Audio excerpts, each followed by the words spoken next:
Electroconvulsive therapy, or ECT, is a powerful way to treat severe depression. But it is used only when traditional medication approaches have failed. Just look at me. What about you that's different? Everything. I smell. You have a body odor? Mm-hmm. My hair's falling out. Hmm? I'm disgusting. I'm evil. In fact, you think that you should be dead. Did you try to kill yourself? Did you really? Yep. Tell me about it. Took a bunch of pills, aspirin, When was this?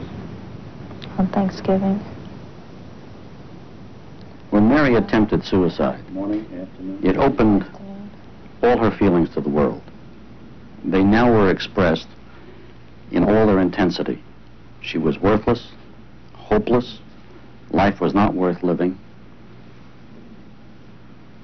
She felt she was the devil, and she had the idea that the only way to end this terrible pain was suicide. She tried at home. Her husband brought her right to the hospital, and from that moment on, she had to be monitored. We had to have an individual sit with her 24 hours a day, because all she could think of was trying to kill herself. There were hours in the next few days that we had to put Mary into restraints. The alternative was that she would scream and try to kill herself by any device possible. It became necessary to treat her as rapidly and as effectively as we knew how, for this drive to suicide and this very severe feeling of unhappiness. I'm going to clean your head off with water.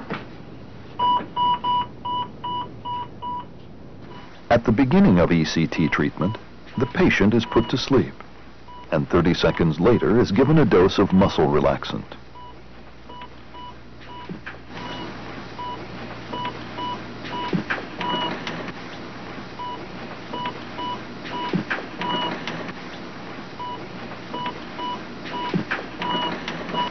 Brevitol's going in. Nice deep breath. You'll be fine, Betty.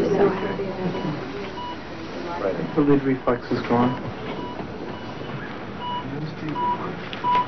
Cuff is up. Okay. The bite block is in. Chin up. The impedance is low. Okay. At that point, electric current is passed through the brain for a duration of half a second to 4 seconds. Typically, 6 to 10 treatments, spaced over 2 to 3 weeks, will be given. ECT produces a seizure, which needs to last for 25 to 120 seconds to be a good or effective treatment. After ECT treatments, patients will show confusion and loss of memory for recent experiences. Both of these problems clear up, and permanent memory problems after ECT are rare. Mary, open your eyes. Treatment's all over with. In Mary's case, medication did not help, and so electroconvulsive therapy was the best alternative. After treatment, Mary discussed her recent depression with her doctor. The depression that I came in here with, I don't really remember much about. Remember nothing about it? Mm-mm. I do remember going home being in the hospital here and going home on Thanksgiving and taking a lot of aspirin.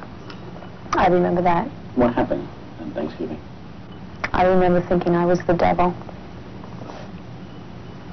Yeah. And taking aspirin, and then my son coming from my neighbor's house and coming into the bedroom, and then I remember feeling bad that I had done that because I didn't want to die and leave him. And then I told him to go tell his father that I had taken a bottle of aspirin. And then Electroconvulsive therapy has a very important place in the treatment of certain depressions. It's not a panacea. It doesn't help everybody. but it remains a very effective way for quickly reversing severe depression.